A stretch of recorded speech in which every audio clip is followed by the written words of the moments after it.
Assalamu alaikum. We're going to talk about wiping over the khuff. There is an important chapter that deals with purification, known as wiping over the khuff on socks. Khuff is a footwear that is made generally of leather, and this is how it used to be made. It is something that covers the whole foot, including the ankle. As you can see, anything that people wear on their feet that can stay by its own and it covers the whole foot and ankles has the same ruling. This is regarding the issue of wudu.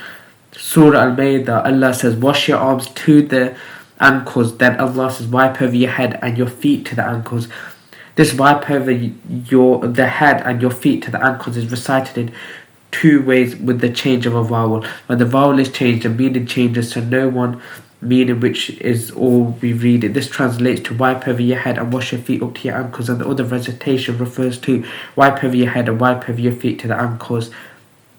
The significance in Islam, instead of washing the feet, we have an alternative, is to wipe over the feet. There are more than 40 hadiths that states that the Prophet ﷺ wiped over his khuff, which is given the clear evidence that it is part of the sunnah. The conditions of wiping over the khuff: in order for me to be able to wipe over my socks, I have to put them on when I am in the state of purity, that is in the minor ritual purity, meaning in the state of wudu. First you have to perform wudu and complete the wudu with washing the feet up to the ankles. Now I can wear my socks, or maybe hours of later, unless you do not break the wudu. When you want to make wudu next time, you can make it, no issue. The second condition is that these socks or shoes must be pure, meaning that the material they're made of is pure.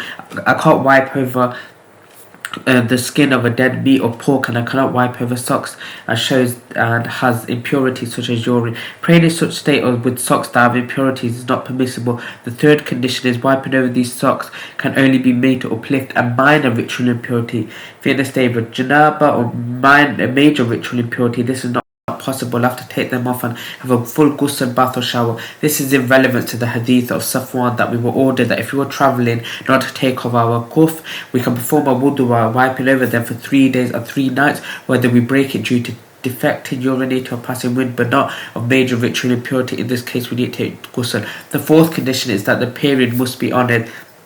The Prophet ﷺ timed the wiping over the socks or the khuff for a resident to be 1 day and 1 night, and for a traveller to be 3 days and 3 nights, which is 72 hours, reported by Imam Muslim.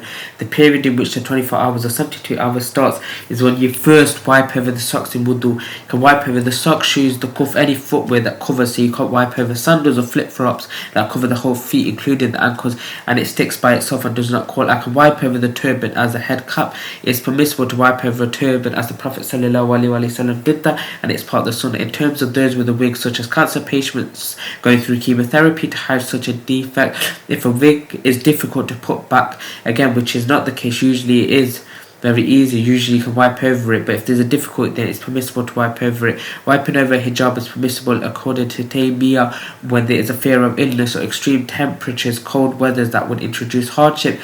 You can wipe over it because Salima used to do that as well, the mother of the believers. In terms of plastic cast, when you have an injury, it's permissible to wipe over it because there's a hadith where the Prophet ﷺ indicated that a companion who died because of his wound due to the wrong advice he was given by his friends when he performed wudu, and he said they killed them, it was sufficient for him to wipe over the dressing and no need for washing it. The plastic cast or surgical treatment differ from the khuff or the socks in a number of aspects. The way of wiping over the socks or the shoes is very simple, and the second point of difference is the khuff is 1 day and night for a resident and 3 for a traveller, while the cast or surgical dressings are not time bound because they are done out of necessity.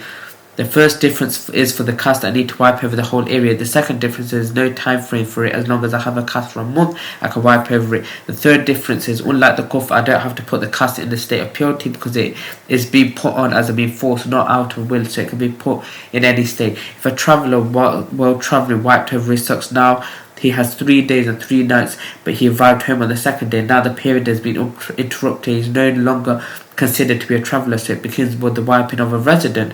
As a resident wipes over the feet and then travels, this period of time extends as a traveller when he travels and has 3 days and 3 nights. If a traveller doubts whether he started when he was a traveller or a resident, he continues to wipe as a traveller likewise. If a resident nullifies his wudu, then performs wudu to wipe as a traveller, not as a resident, he continues wiping as a traveller.